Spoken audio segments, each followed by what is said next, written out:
Bueno mami, tarikitu manito, tarikitu mama, tarikitu manito, tarikitu mama, we were also able to see you grow and develop as an artist on SoundCloud from prior to the incident happening. You still had content on there, which is a lot of your early work. Yeah. And I kind of feel like after that situation happened, your approach to music was just on some other shit. Like it just was like, all right, I'm doing what I want. I'm speaking my mind. I'm doing what feels right to me. You know, so where did that spirit come from? What was like, you know, the bounce back and how you even got to develop a whole nother strategy for yourself as an artist? Yo, bro, for many years, I remember just seeing people. I remember always asking myself, how was Punta music created? Or whatever. Like, I never imagined no studio, no anything or whatever and stuff like that.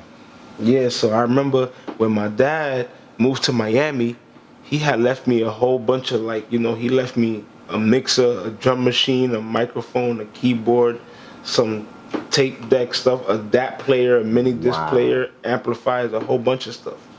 So the way I used to record, I used to record my kick and my cowbell on the mini disc player and then play it in through the cassette player and press record on top of that and just do whatever I had to do.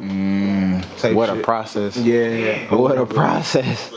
So That's a process. So I'm just like, my oh, this is how they do it. Like, you know, in them times. But I wasn't completely wrong, but I was wrong for how they did that at them times, because I remember when June would take me to Big Kev house when Kev used to stay over there on Cypress or whatever.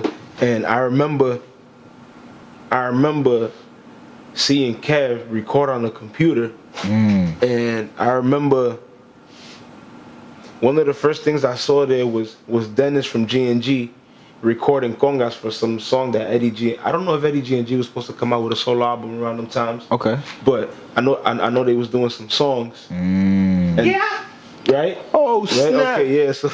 So Dennis was recording the congas, and I see two tracks open, and I just see a line moving, and I'm like,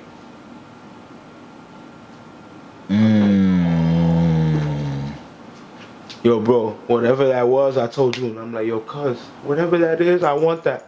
I want it, like, you feel me? I want that, whatever that is. So I remember Kev gave June the Pro Tools CD, and June came to my crib and he installed it on my computer and everything. He just didn't have a serial code. So he went on some website to get it, and that shit gave my computer a virus at the time. So it was just like, I got the program, but I couldn't record because then my computer had got messed up. But I had already knew, okay, there's a program you use, and you use a computer. Right. Or whatever, and stuff like that. So once I got that in my mind, now I'm like, okay, now all of these ideas I had in my mind as you know, from when I was a kid, now how do I put them together? Like, you know, all like the samples I have in mind and all the stuff I just want playing in the background. How do I, you know,